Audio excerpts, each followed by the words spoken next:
a little bit more of the foam insulation and sound deadening being fitted to the doors.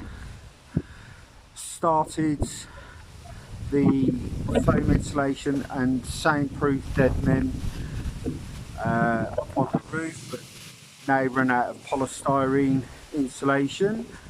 Gone all the way to the front,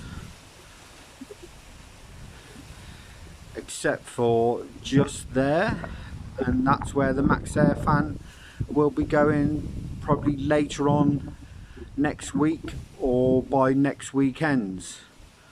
It's slowly coming along. Conduit is in for the electrics.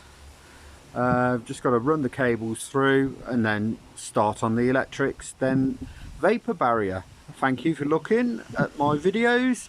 Please like and subscribe.